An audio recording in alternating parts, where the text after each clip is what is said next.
Hi, എല്ലാവർക്കും സ്വാഗതം. ഇന്ന് നമ്മൾ ഒരുമിച്ചൊരു യാത്ര പോവുകയാണ്. മനുഷ്യജീവിതത്തെ നിർവചിക്കുന്ന ബന്ധങ്ങളിലൂടെയുള്ളൊരു യാത്ര. ഗർഭപാത്രത്തിലെ ആ ആദ്യത്തെ തുടിപ്പിൽ തുടങ്ങി അനന്തമായ ഈ പ്രപഞ്ചത്തിന്റെ വിസ്മയങ്ങൾ വരെ നീളുന്നൊരു യാത്ര. അപ്പോ ഈ ഒരു വലിയ ആശയത്തിലേക്ക് നമുക്ക് നിറങ്ങിച്ചെന്നാലോ? തുടങ്ങാം, നമ്മുടെയൊക്കെ കഥ തുടങ്ങുന്ന ആ പോയിന്റിൽ നിന്ന് തന്നെ. അപ്പോ നമ്മുടെയൊക്കെ ജീവിതത്തിലെ ഏറ്റവും ആദ്യത്തെ ഘട്ടം അല്ലേ, ഗർഭപാത്രത്തിൽ തുടങ്ങുന്ന ആ ഒരു അത്ഭുത പ്രക്രിയ. അതിനെപ്പറ്റിയാണ് നമ്മൾ ആദ്യം നോക്കാൻ പോകുന്നത്. ഒന്ന് ആലോചിച്ചു നോക്കൂ, ഒരു മനുഷ്യൻ രൂപം കൊള്ളാൻ തുടങ്ങുന്ന ആ ഒരു പോയിന്റ്, മണ്ണിൽ നിന്നുണ്ടാകുന്ന ശരീരവും ദൈവം നൽകുന്ന ആത്മാവും രണ്ടും ഒന്നിക്കുന്ന ആ ഒരു നിമിഷം. ശരിക്കും ഭൗതികവും ആത്മീയവുമായ തലങ്ങൾ അവിടെ ഒന്നിക്കുകയാണല്ലേ? എന്തൊരത്ഭുതമാണല്ലേ അത്! ഒരൊറ്റ കോശത്തിൽ നിന്ന് തുടങ്ങി അതൊരു ഭ്രൂണമായി, പിന്നെ ഒരു കുഞ്ഞായി മാറുന്ന ആ ഒരു പരിണാമം ശരിക്കും അവിശ്വസനീയമായൊരു വളർച്ചയുടെ യാത്രയാണത്. ഇവിടെയാണ് നമ്മൾ ആദ്യമായി ഒരു ബന്ധം സ്ഥാപിക്കുന്നത്. അമ്മയും കുഞ്ഞും തമ്മിലുള്ള ആ പൊക്കിൾക്കൊടിയില്ലേ, അത് വെറുമൊരു ശാരീരിക ബന്ധം മാത്രമല്ല, അത് നമ്മുടെ ജീവിതത്തിലെ ആദ്യത്തെ ലൈഫ് ലൈനാണ്. ജീവനും പോഷണവുമെല്ലാം അതിലൂടെയാണ്. അപ്പോ അവിടെ നിന്ന് നമ്മൾ പുറം ലോകത്തേക്ക് വരുന്നു, ശൈശവത്തിലേക്ക്.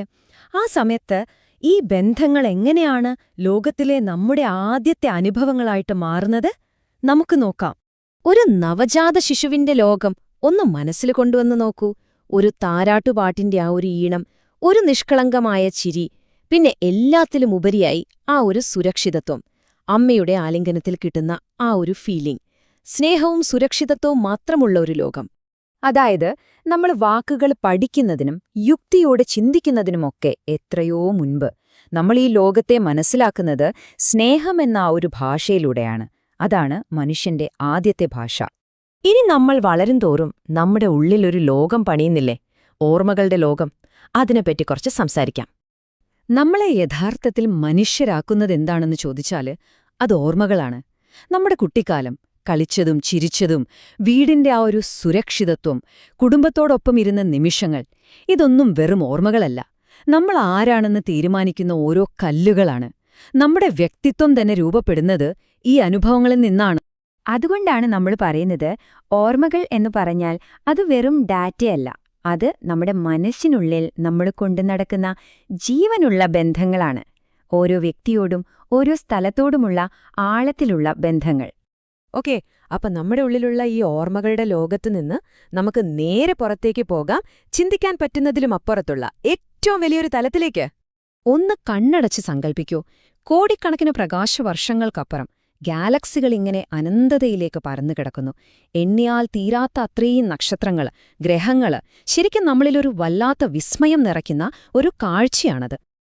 അപ്പോ ഇത്രയും വലിയ ഈ അനന്തമായ പ്രപഞ്ചത്തിൽ ഞാൻ ആരാണ്? എന്റെ സ്ഥാനം എന്താണ്? ഈ ചോദ്യം നമ്മളെ ശരിക്കും ഇരുത്തി ചിന്തിപ്പിക്കും, അല്ലേ?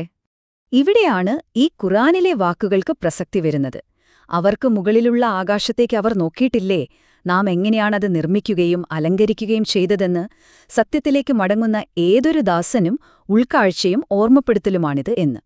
അതായത് ഈ പ്രപഞ്ചത്തെ നോക്കുന്നത് വെറുമൊരു കാഴ്ചയല്ല, അത് നമ്മളെക്കാൾ വലിയൊരു ശക്തിയുമായി നമ്മളെ ബന്ധിപ്പിക്കുന്ന ഒരു ഓർമ്മപ്പെടുത്തലാണ്, ഒരു ഉൾക്കാഴ്ചയാണ്.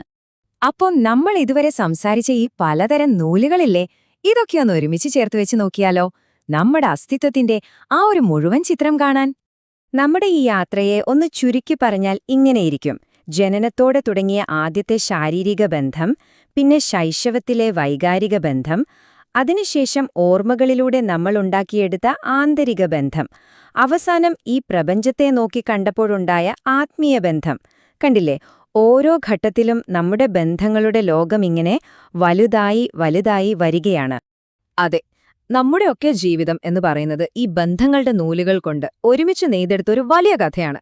ആ പൊക്കിൽക്കൊടിയിൽ തുടങ്ങി പ്രപഞ്ചത്തോളം വളരുന്ന ബന്ധങ്ങൾ.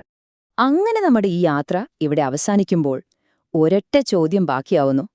ആ വിശാലമായ പ്രപഞ്ചത്തിൽ നിന്ന് നമ്മളിലേക്ക് തന്നെ തിരിഞ്ഞു നോക്കുമ്പോൾ, ഒരു മനുഷ്യനെ ഇത്രയും സങ്കീർണമായി രൂപപ്പെടുത്തുന്ന ഈ അറകളെയൊക്കെ ശില്പി അതാരായിരിക്കും?